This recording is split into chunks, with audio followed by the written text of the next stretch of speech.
Oui, bonsoir. On va faire un petit exercice de mise en page sur cette feuille d'exercice là. On a un tout petit tableau. Bon, là, j'avais mis les consignes en rouge. Là, faire une mise en page de cette feuille en mode paysage sur une seule page, centrée horizontalement, verticalement.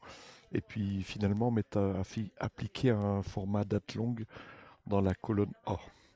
On peut mettre le format déjà tout de suite là. Le format date, par exemple ici, bon là je vois ici je suis en mode standard. Si j'applique en date longue, ben, je peux déjà, voilà, j'ai mis date. Bon, il y a l'option date, on voit pas s'il y a date courte et date longue. La date longue, simplement, il y a les jours avec, hein.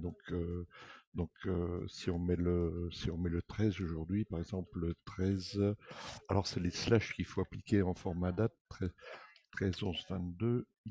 On a des dièses à cause de la largeur colonne. Voilà. D'accord, bon, bah, après ici, je peux mettre 14. Bon, j'ai le même format sur les 4 cellules. Il est appliqué puisque je l'ai sélectionné. Donc, voilà. Après, je peux tirer. Là, voilà, j'ai une duplication qui se fait. Au niveau de la mise en page. Donc, on voit, on voit ici un petit trait ici. Le petit trait pointillé est appliqué ici. Mais là, on va regarder ce qui se passe au niveau de la mise en page. On va sur Fichier, Imprimer. Et puis là, là, on s'aperçoit qu'on a deux pages en fait. Effectivement, là, si ça serait pas intéressant de faire une impression comme ça, ni PDF, puisque le PDF est lié à l'impression, c'est la même chose que le papier. Donc, on va sur la petite information mise en page en bas. Et là, on applique le mode paysage, donc on va valider en plusieurs étapes. On se met déjà en mode paysage. J'ai toujours 1/2. Donc il me reste juste une petite colonne. Donc là, pour ce faire, il faut revenir sur la mise en page et jouer sur le facteur d'échelle. Là, on est à 100% de facteur d'échelle. On va se mettre à 90. Bon, quelquefois par tâtonnement. Là, j'ai encore deux pages.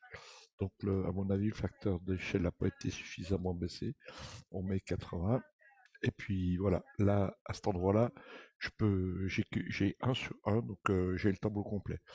Après, au niveau de la mise en page, ben, il restera à aller sur l'onglet marge pour centrer horizontalement, verticalement. Et puis bon, bah, si on voulait encore jouer sur les marges, on pourrait revenir ici, puis jouer dans l'onglet marge. Là, on peut modifier les marges qui sont par défaut ici 1,9 en haut et en bas et un 8 en latéral de chaque côté. Donc attention, bon là on voit un petit aperçu là. On a l'impression que le quadrillage n'est pas complet. En fait, c'est souvent que ça sort bien à l'imprimante, hein, voilà. Et puis là, je vois, il y a le petit trait ici en pointillé. Si je reviens en mise en page, imprimer, mise en page. Voilà. Là j'ai un bon aperçu. Et voilà. Bonne soirée.